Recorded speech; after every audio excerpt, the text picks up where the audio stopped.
As decisões informadas começam aqui. Apoie o jornalismo independente e garanta acesso aos artigos de opinião exclusiva. A verdade não tem preço, mas as notícias que dão forma aos seus hábitos de leitura, sim. Agora, com 20€ de desconto. Assine em observador.pt.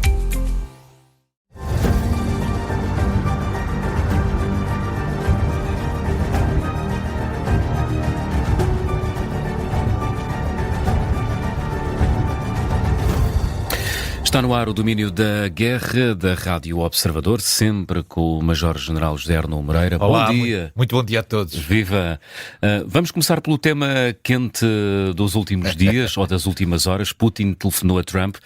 As primeiras semanas, Major-General, da administração Trump traduziram-se por uma ausência de contactos de alto nível entre Estados Unidos e Europa. Mas esta semana, muitos e proeminentes membros da administração norte-americana participaram em reuniões com os líderes europeus.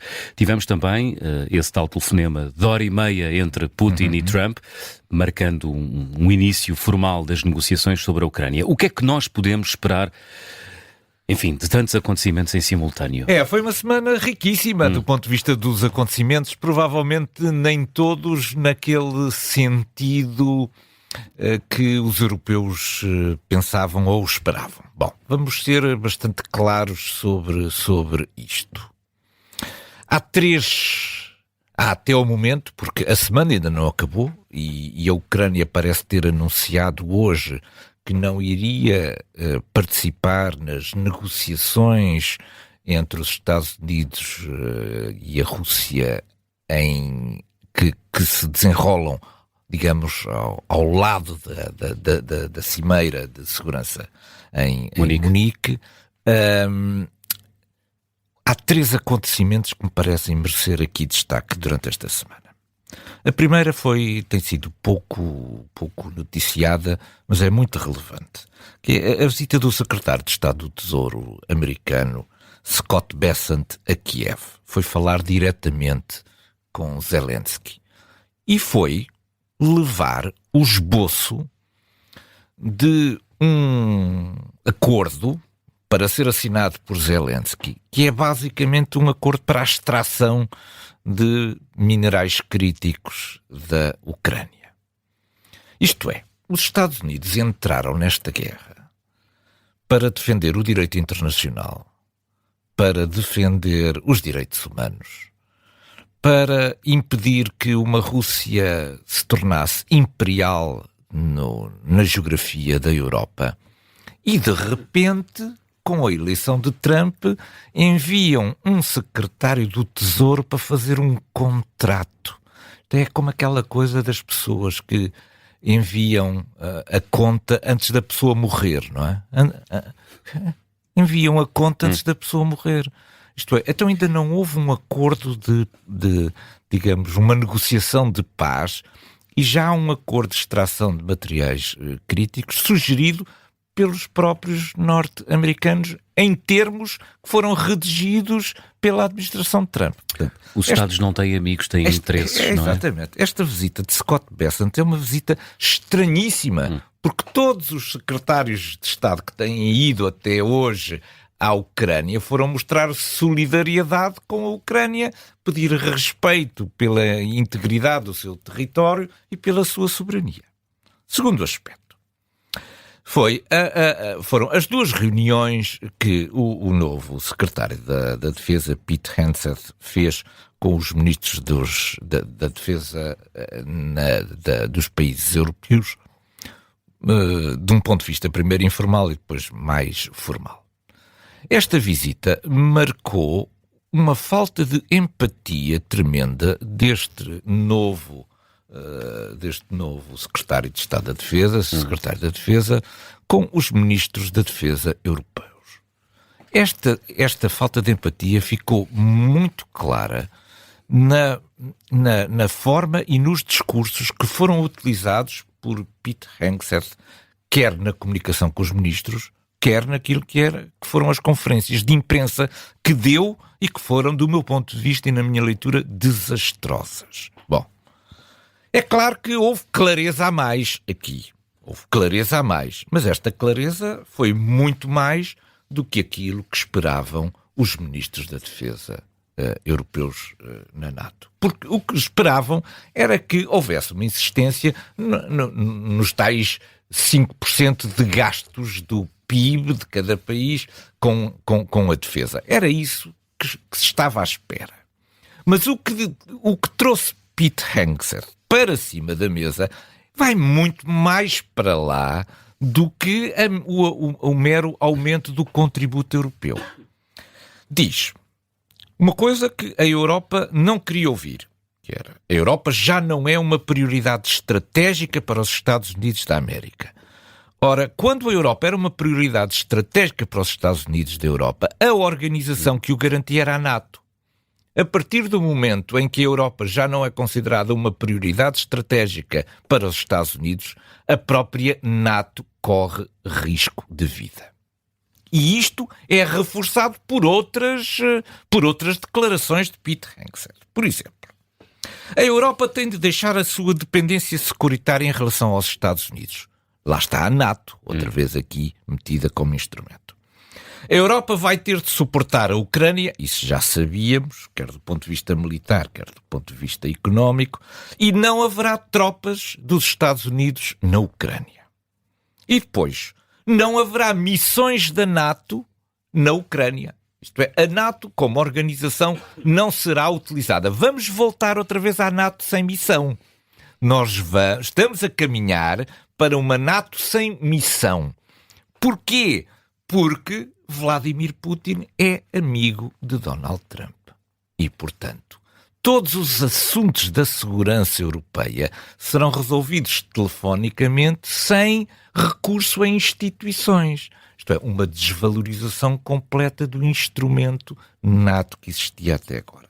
Depois, as próprias tropas europeias que venham a ser utilizadas na Ucrânia não terão uma bandeira da NATO. Isto é, não haverá nenhuma relação entre essas tropas a utilizar e a NATO. E mais, é que essas tropas não estarão ao abrigo do artigo 5º da NATO. Isto é, se forem atacadas pela Rússia, problema das tropas europeias que estão lá, não vão ficar à espera que os Estados Unidos venham em seu socorro. Então, espera aí, vamos Portanto, não cá vai ver. valer o princípio um ataque contra um é um ataque contra todos. Nada. Portanto, o que é que temos aqui? Temos que pode haver um acordo entre Vladimir Putin e Donald Trump. Esse acordo vai precisar de tropas europeias para garantir, a linha de interposição entre a Ucrânia e a Federação Russa. Ora, essas tropas não têm nenhuma garantia por parte dos Estados Unidos. Quer dizer, então prestam-se para ir colaborar num acordo desenhado pelos Estados Unidos e não têm a proteção dos próprios Estados Unidos. Portanto, é uma versão muito instrumentalizada das Forças Armadas. Saímos daqui um bocadinho bastante mais surpresos do que tínhamos entrado nesta semana. Mas, enfim, nem foi este o grande assunto da semana. O grande assunto da semana foi o telefonema entre Vladimir Putin e Donald Trump. Vamos cá ver como é que nós europeus tínhamos olhado para este sistema. Tínhamos olhado da seguinte maneira: ia ser aproveitada a Conferência de Segurança de Munique para o restabelecimento de, ligações de alto nível entre a Europa e os Estados Unidos. Mas isto tinha um conjunto de passos. E esses passos eram o seguinte: Keith Kellogg vinha à Europa apresentar aos aliados europeus o seu plano de paz. Vinha também o Marco Rubio, o secretário de Estado, e vinha também o presidente J.D. Vance para, ouvir os aliados sobre este planeamento. E depois de feita esta sincronização com os aliados, então o plano seria apresentado a Putin. Isto é, havia um consenso ocidental formado antes de haver o início das negociações formais com Putin. Ora, Putin deve ter percebido que isto lhe era altamente desfavorável, este consenso, e resolveu antecipar tudo. Portanto, antes de esses contactos serem estabelecidos entre os Estados Unidos e a Europa, resolve tomar a iniciativa de telefonar a Trump, definindo logo os seus termos. Conclusão, os europeus que estavam à espera de participar na definição deste acordo, estão agora muito surpreendidos porque, aparentemente, antes de lhes ser apresentado o plano, esse plano já começou a ser discutido entre Vladimir Putin e Donald Trump. Portanto, estamos aqui numa fase muito complicada das relações. O que é que eu diria para terminar sobre este assunto? O seguinte. Nós temos no estudo da política internacional a ideia ou a orientação de que é fundamental que as relações entre os países se façam de um ponto de vista institucional. Isto é, estejam todas as instituições envolvidas nesse relacionamento. As chamadas partes. Exatamente. Porquê? Porque é a forma de perpetuar a continuação dos vários interesses. E sairmos daquela lógica conjuntural das amizades. Isto é, o que deve reger as relações internacionais são os interesses, não são as amizades. Porque as amizades são episódicas. Ocorrem agora e depois amanhã já não ocorrem porque, por uma razão qualquer, perdeu-se a empatia. Ora, o que Trump está a fazer às relações internacionais é substituir aquilo que eram relações de natureza institucional entre as partes por relações de natureza pessoal. Isto tem uma consequência. Mais uma vez, a NATO. É que a NATO era o instrumento de ligação transatlântica dos interesses entre a Europa e os Estados Unidos. A partir do momento em que ele acha que o instrumento adequado para garantir a segurança da Europa é a sua amizade e a sua conversa pessoal com Putin, não precisa em nada das instituições. Ou seja, Vladimir Putin abriu imensas garrafas de champanhe durante esta semana. Porquê? Porque Vladimir Putin vai fazer um favor a Trump também. Esse favor é esperar durante 4 anos antes de retomar a sua ofensiva sobre a Europa. Vai conceder a Trump uma paz na Europa. Porquê? Porque Putin também lhe interessa agora esperar o tempo suficiente para reconstruir a sua força,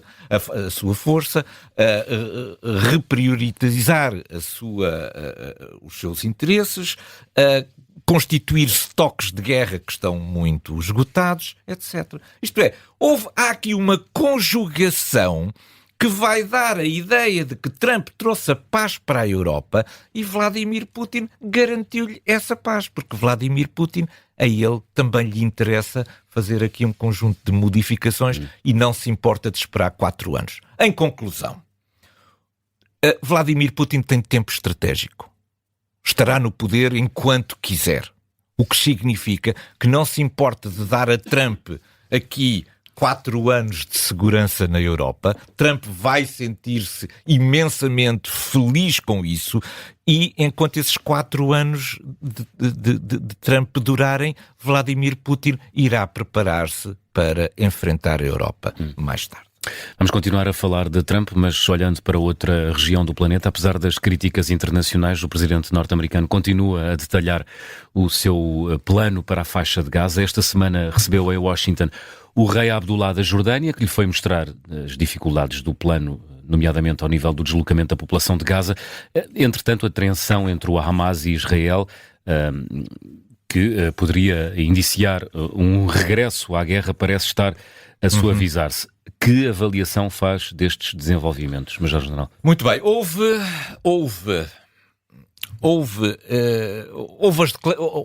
Tudo isto começou com um conjunto de declarações bombásticas de Donald Trump sobre o futuro da faixa de Gaza, que, recordemos, incluía 2 ou 3 aspectos. O primeiro aspecto tinha a ver com o facto de a reconstrução ser incompatível com a permanência dos palestinianos na faixa de Gaza. E, portanto, a solução dele era retirar os palestinianos da faixa de Gaza. Depois andou aqui um bocadinho indeciso se voltariam ou se não voltariam, iniciar o processo de reconstrução, fazer de Gaza aquilo que ele chamou uma riviera, portanto, uma espécie de um grande resort com condições económicas fantásticas e de habitabilidade acima daquilo que era certamente as condições atuais de Gaza, e com isso promover ali a paz na faixa de Gaza. Isto é, promover a paz através da reconstrução da reconstrução de um tecido económico diferente. Bom, esta era a ideia de Trump. A ideia de Trump chocou de imediato com todos os interesses que estão instalados na zona, nomeadamente com a enorme dificuldade de se saber, então, mas são 2 milhões de palestinianos, isto não são 200 mil nem 20 mil, são 2 milhões. 2 milhões é muita gente. Quem é que vai receber 2 milhões de palestinianos? Pronto. Essa foi a primeira fase. Portanto, a primeira fase foi: nós vamos tomar conta da faixa de Gaza. Nós, Estados Unidos, vamos tomar conta. Mas já houve uma evolução, porque a certa altura até se pensou, mas então vão tomar conta do ponto de vista internacional como? Vão comprar, porque foi uma das hipóteses que foi lançada, foi comprar Gaza. Bom, perante também as reações negativas nos Estados Unidos, o comprar Gaza deixou de estar em cima da mesa. E esta semana foi introduzida uma nova versão. Vamos administrar Gaza. Administrar Gaza. Bom, administrar Gaza não é a mesma coisa que comprar nem ter a posse. Até porque o que estamos a discutir nesta segunda fase do acordo de cessar-fogo, que ainda continua vigente, é exatamente quem é que vai administrar Gaza. Pronto, era mais uma proposta. Os Estados Unidos irão administrar Gaza durante esta fase. Mas, entretanto, veio o rei Abdullah II da Jordânia aos Estados Unidos recordar várias coisas. Primeiro, recordar que a Jordânia é um aliado fiel dos Estados Unidos há muitos anos e um parceiro fundamental para se garantir a estabilidade próxima junto a Israel. E, portanto, veio puxar dos seus trunfos de que eu só consigo fazer isto se não me enviarem agora 1 milhão ou 2 milhões de palestinianos. Porquê? Porque já existem 3 milhões de palestinianos a viver na Jordânia. É muito. São 3 milhões, é muita gente. O que significa que... Em condições muito precárias, não é? O que significa que há uma pressão na rua também na Jordânia. Isto é, a Jordânia não pode concordar, pelo menos publicamente, com um conjunto de propostas que sejam lançadas, porque há uma pressão de rua também imensa na Jordânia, em virtude de existirem estes 3 milhões. E, por outro lado, a Jordânia tem o mesmo problema que tem o Egito. É que a população de Gaza está muito radicalizada e, portanto, temem que haja um alastrar depois para as respectivas sociedades civis de toda esta militância da população de Gaza. Portanto, Trump terá sido um bocadinho sensível a isto, mas, na verdade, Trump não desistiu da sua ideia. Anda à procura agora da maneira de concretizar essa ideia. Entretanto, o presidente do Egito, Al-Sisi, também tem um plano. Nós não conhecemos ainda os detalhes desse plano, mas esse plano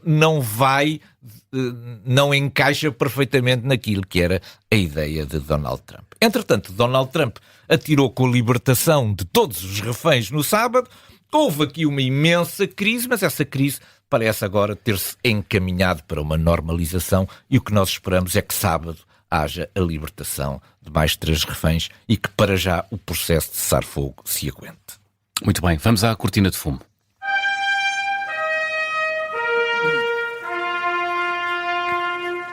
Ora, de acordo com a Intelligence da Coreia do Sul, o vizinho do Norte enviou milhares de trabalhadores norte-coreanos para a Rússia durante o ano de 2024. A Federação Russa diz que concedeu visas para estudantes, vistos para estudantes. Parece haver aqui uma cortina de fumo imensa. O que é que se passa agora na relação próxima, ou cada vez mais próxima, entre a Coreia do Norte e a Rússia? Mas, pois, esse é o aspecto fundamental.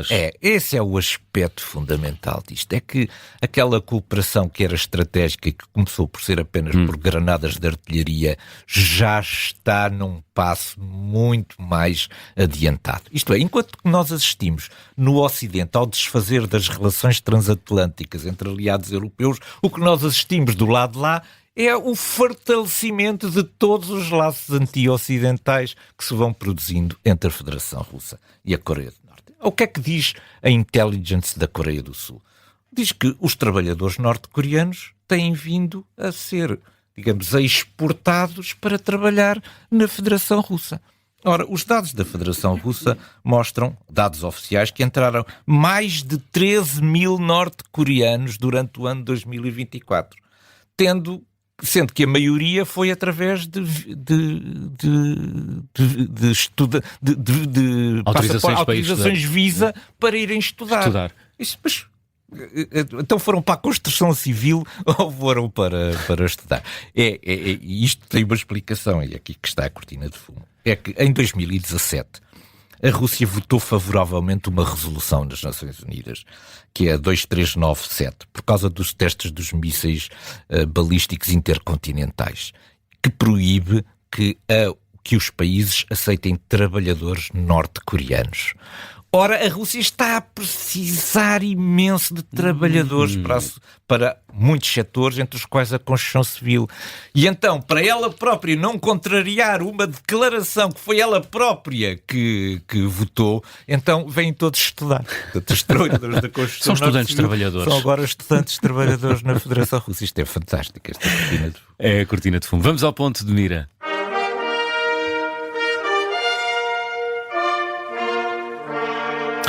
E o ponto de mira gosta de destinos exóticos.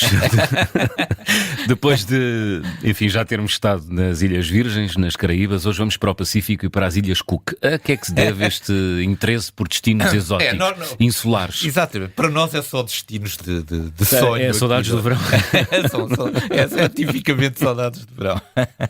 Bom, isto está tudo relacionado e é isso que eu vou aqui. Está tudo ligado e é isto que eu vou procurar aqui mostrar. Bom, as Ilhas Cook estão na Oceania, no Pacífico Sul, estiveram muitos anos dependentes da Nova Zelândia. Foram uma colónia da Nova Zelândia entre 1901 e 1965. E depois ganharam um determinado estatuto de autonomia. Têm um primeiro-ministro, têm um governo próprio, têm apenas uma limitação. Quem garante a segurança e a defesa das Ilhas Cook é a Nova Zelândia.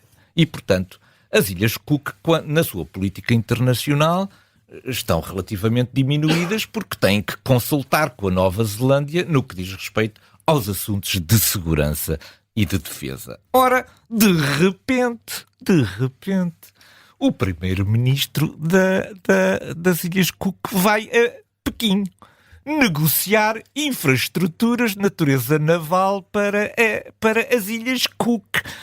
As Ilhas Cook são 15... Porque é que eu trago isto? E isto está tudo relacionado com aquilo que vimos das Ilhas Virgens, da Groenlândia e da Dinamarca. As Ilhas Virgens são 15 mil habitantes. 15 mil habitantes. Quando nós damos uma ilha o processo de independência sem a integrar completamente no sistema internacional, o que estamos a dizer é estamos a entregá-la à China.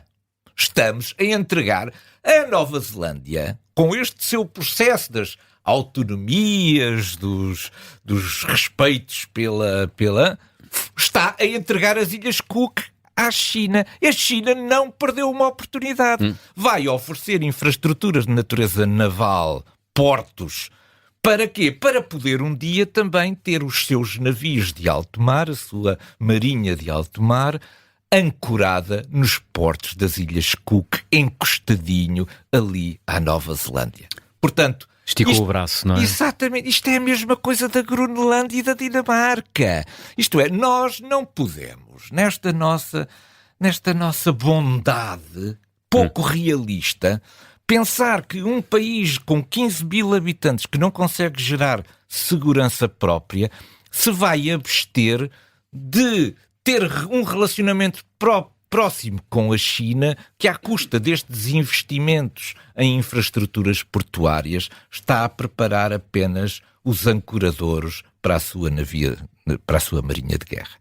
É a mesma coisa, exatamente, que se está a passar aqui. Major-General Arno Moreira, muito obrigado por mais um Domínio da Guerra, que regressa na próxima sexta-feira. Foi um prazer, bom fim de semana. Muito obrigado.